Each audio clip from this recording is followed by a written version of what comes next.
afternoon and welcome to Dialogue with Deidre. I'm your host, Deidre Malone. I am so excited to finally get in the Carter Malone Network studio, the Chief of Police, CJ Davis. And let me just say, April of 2021 was the first time I had an opportunity to meet you. Yes. I'll tell the story, Chief Davis. Go right ahead. So the city of Memphis wanted to announce your appointment in a very special way. And I remember the former Chief Information Officer, Communications Officer for the city of Memphis, Ursula Madden, called me. But she called me that morning. And she said... Well, she called me that morning. She did? She called you that morning, too? And she said, I can't tell you who it is until 30 minutes before. Oh, wow. I was like, now, come on, Ursula. How am I going to do my research? And when she told me and I started Googling, I was like, man, this is so good for Memphis. Well, thank you. So we talked for about 30 minutes. Yes. And I think I asked you some pretty tough questions. And I think at the end of that interview, I hugged you and said, oh, my God, you are so good for Memphis. So, well, Chief thank Davis, you. Thank you. How's it been 3 years later? Well, you know what? I hope I'm a Memphian now. You are. I know how to tell people what high school I went to, that's for sure. I know Melrose, Central. Well, Mom went to Melrose. That's right. So I have a whole list so that when people say, what high school did you go to? Sometimes I just kid with them and I say, oh, Central. But no, it's been 3 years, 3 years since that interview. And it's been, a lot of work. I've probably worked harder in the last 3 years than I have in my entire career. I'm a hard worker anyway. Right. And so when things need to get done, I have a tendency to look inside first. Right. Any organization, I'm always looking inside. How do we improve efficiencies in our police department? How do we ensure that we have a workforce that is growing, which is really important, and leadership, in our workforce that is serving in a way that, continues to develop and continues to change the overall landscape, not just of the police department, but of our community. I remember asking you 3 years ago, what would you look for in police officers? And one of the things you mentioned was leadership. Yes. That your hope was that you would build a class of police officers that saw themselves as leaders. Absolutely. Absolutely. You got a good memory. And, it really just reminds me of who I am and how important I think leadership is in police organizations, especially in police organizations, because leadership isn't about who's at the top. That's right. It's at every rank, at every level of the police department. So, and to that end, I started the Academy's first Memphis Police Leadership Academy. Wonderful. Yes, MPLA, in partnership with the University of Tennessee. So we've graduated 2 cohorts, in the last 3 years. We'll start another cohort this year. And when those commanders come out of that leadership training, they walk differently, they're talking differently, and they get it. And they tell me, Chief, I've learned so much in that course about who I am as a person and as a leader. It helps them to identify their strengths and weaknesses as well, and how important it is for us to shape the culture of the organization based on leadership qualities. And so we didn't just stop there with the Leadership Institute. We are also training our younger officers. I actually teach a leadership class to my recruits. You do? And so when they come in to the police academy, they're not thinking about being leaders. They're thinking there are other folks, in the ranks that are the leaders of the police department. But in actuality, every police officer is a leader in their own space. Right. When they go to a call, when they respond to a citizen, no matter how catastrophic that situation is, or it could be something as simple as help me get the cat out the tree. Our officers have to lead through those situations until someone else comes. And I explain to them that our community is expecting them to come and mitigate whatever that situation is. So for them to understand that they are leaders in our community, it really helps the entire organization to take responsibility of your space and your people. Specifically at that particular time, That's too, absolutely you're the right. leader on the spot. That is absolutely right.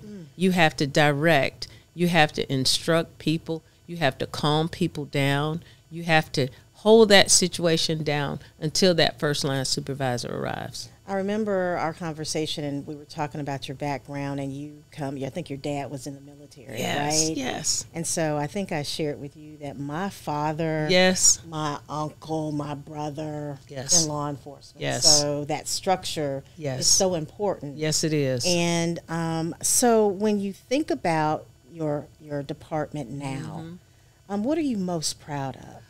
I can't tell you how proud I am of MPD. And it's not just because of the work that I've done in MPD. It's the individuals that are there that had the desire and the vision for doing something different and something new. And it was sort of building off of what was already there. Yeah. We had dedicated officers. We had smart, talented, creative, individuals in the police department. And I think my contribution was giving them the freedom to be able to be a part of discussing and working on what we could be as a department.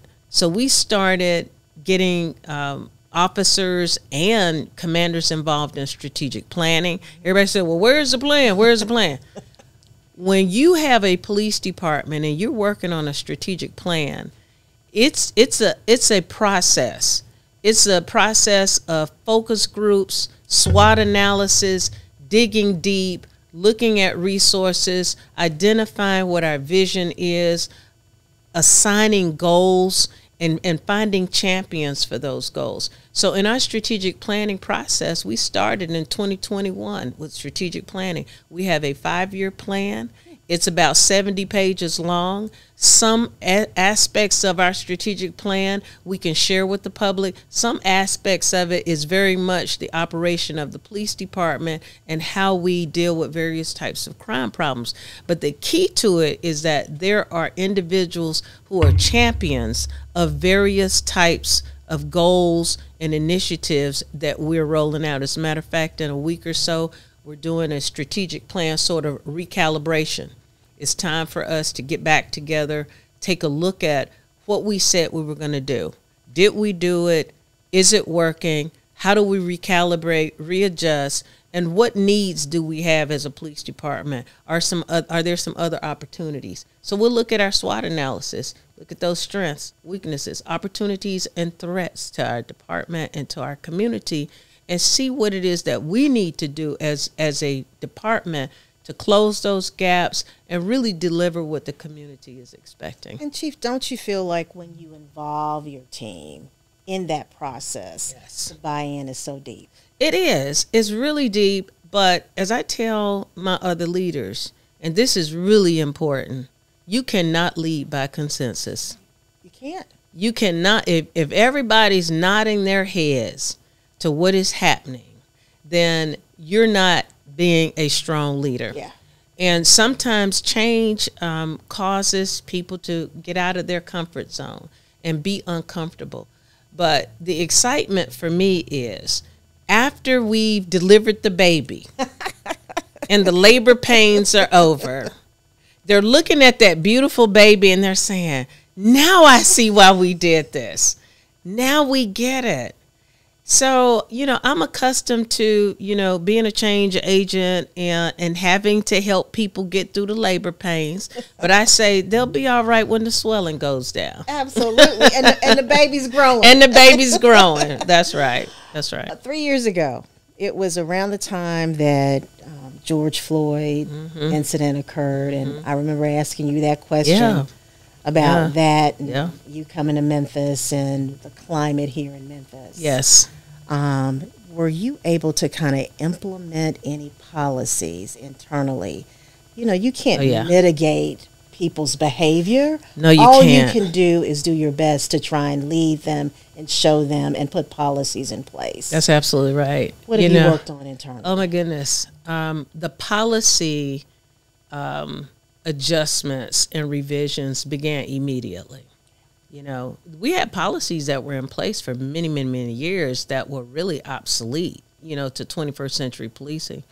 And one of the areas that was really important to me was the reimagining policing document that existed in the police department when I first got there. The only thing about it was that the recommendations had not been acted upon at that time. Okay. And it just may have been the timing. And so that was one of the first projects that I began to work on, because I felt like if the community and the administration put together this document and brought people together to introduce these recommendations, then I need to operationalize this and deliver this because they feel it's important. And when I looked at the document and the recommendations, some of the recommendations are aligned with 21st century policing. They are, you know, elements of policy and procedure that should be in place anyway. Yeah. So it was sort of a foundational document to start working on things, but I had identified many areas that were really, really critical. One of them was first line supervisors. And of course, that had been, you know, a bit of controversy surrounding that. But Memphis was a very unique police department, and studies had been done on our department by outside entities, by professionals in the organization, subject matter experts, DOJ, and many of them had already recommended the Memphis Police Department doesn't have first line supervisors. You always need supervisors, boots on the ground, to be with officers, to guide them, counsel them, and so on. And so that was one of my first, because I came from departments that had first line supervisors. So that was one of my first objectives. But it wasn't something that I did in the dark. There were a lot of conversations, a lot of support, a lot of advocacy. You know, we created the positions, you know, city council approved those positions because it made sense. Right. That our officers need first-line supervisors, and we rolled it out. Even though we had some you know, bumps in the road with it, we rolled out first-line supervisors. We created 125. Those supervisors are out in the street, and they are actually making a huge difference in the manner in which we have the necessary oversight and support for our officers.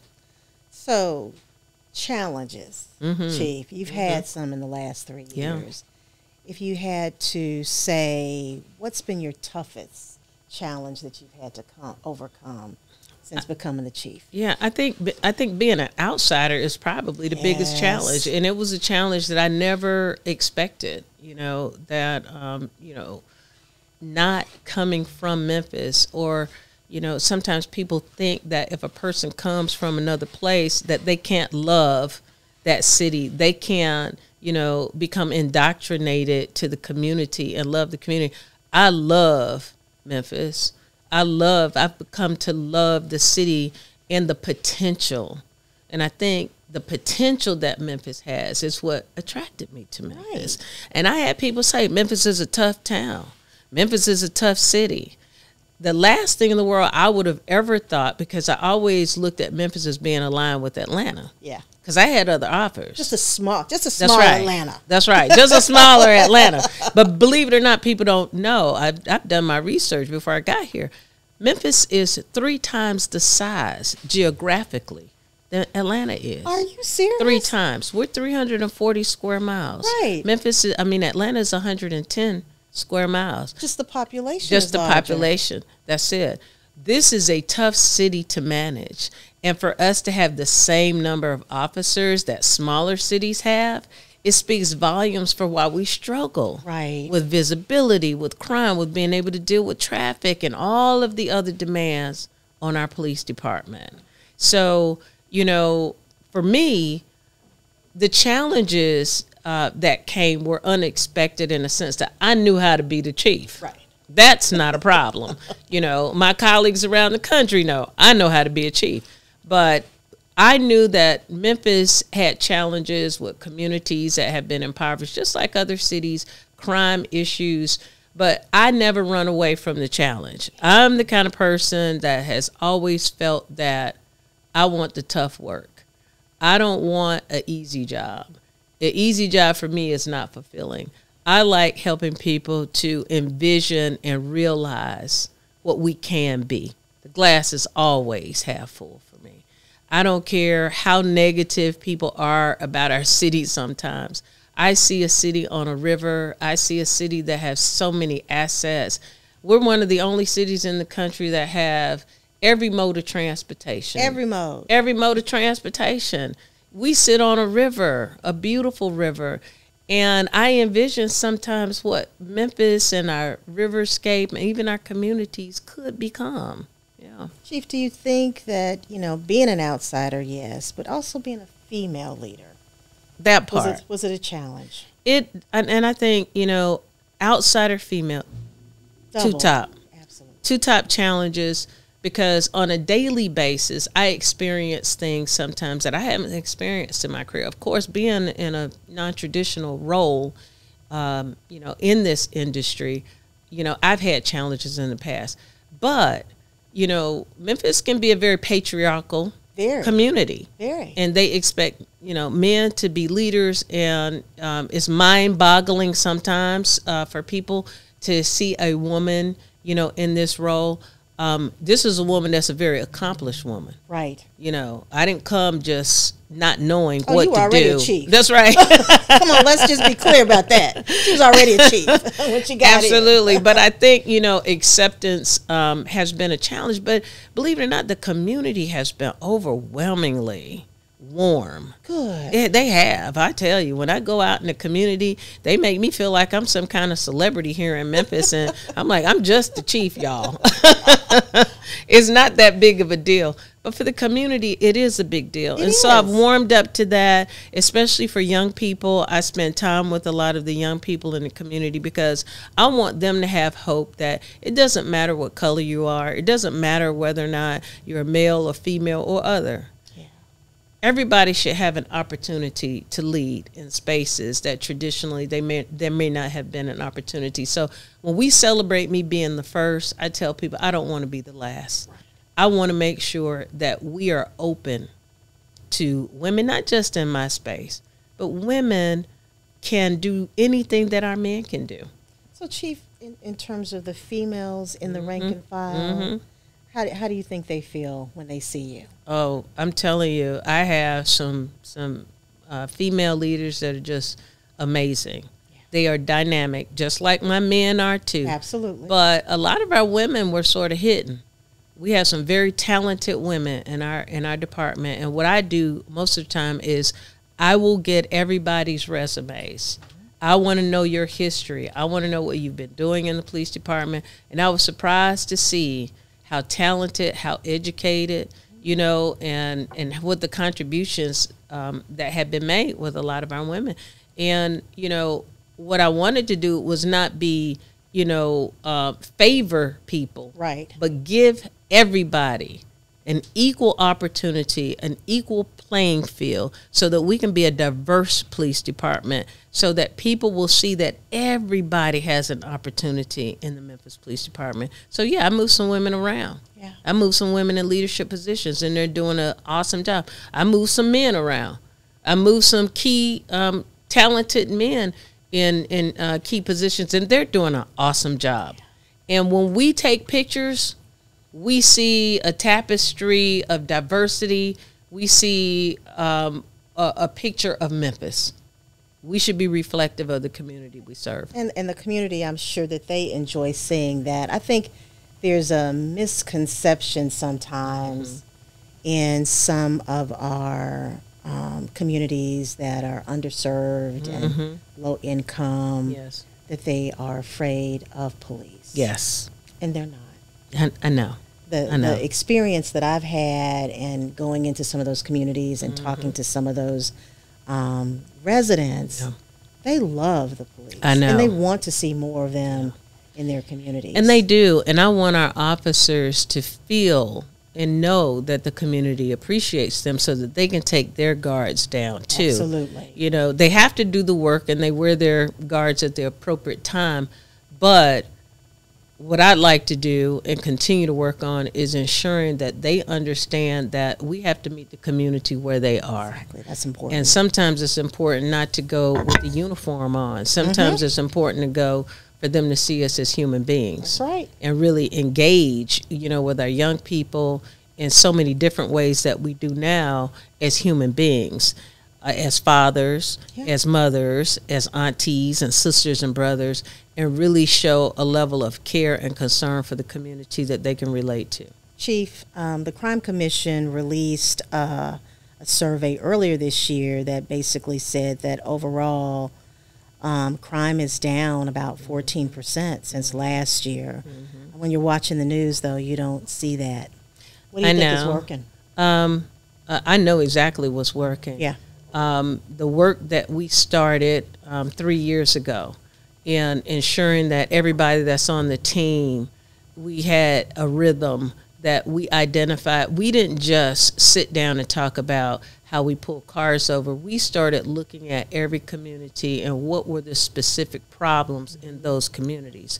Some areas is gun violence, some areas is drug abuse, some areas is just traffic, some areas of the city is property crimes, you know, car break-ins and things of that nature. So what our strategic plan did was customize the work depending on the area, and we focus on those particular problems in those communities and also be engaged with the community so that they can help us. Exactly. Yes. And so that's why, you know, sometimes we get a little frustrated. My officers get frustrated with the news because, you know, the news sometimes wants that. It's the sensationalism. Yucky, yeah, absolutely. the sensationalism. But we've been down in crime in all of our precincts for at least 7 months now. Oh, that's wonderful. Consistently pushing crime down in every precinct. That has not happened in years, but you don't see that in the news. What about juvenile crime? What are you saying? We are really working closely with Judge Sugarman and his team. Good. Because we know that there are gaps, not just with the, in families where kids need the kind of support and undergirding, and also in our school systems. You know, we don't know sometimes what students aren't making it to school because we have a transient community. And because young people are being moved from one house to the other for whatever reasons, and sometimes in extended stays, sometimes our children aren't in school and they are missing an opportunity for growth and education. And unfortunately, they resort to other things to entertain them and other families, you know, on the street. And so to see the uptick in the number of car break-ins and the number of young people with weapons, you know, we have to, you know, call it like it is. You know, unfortunately, state laws changed. We saw upticks in gun violence when the state law changed. And that was 3 years ago. That was 3 years ago. Right. And that's why I tell people my gift coming to Memphis was our state laws and permitless carry. Absolutely. And permitless carry has really given people more of a brazen kind of attitude about carrying weapons and walking around in neighborhoods with weapons like, you know, you can't stop me. And the laws say we can't stop you. And I know that there's been some state legislators that have tried to see if they could get the law changed specifically for Shelby and Davidson. Yes. But, you know. Yes. We would love for them to carve us out. Right. Because those laws disparately impact, you know, African-American communities, minority communities, and it's been devastating in some communities.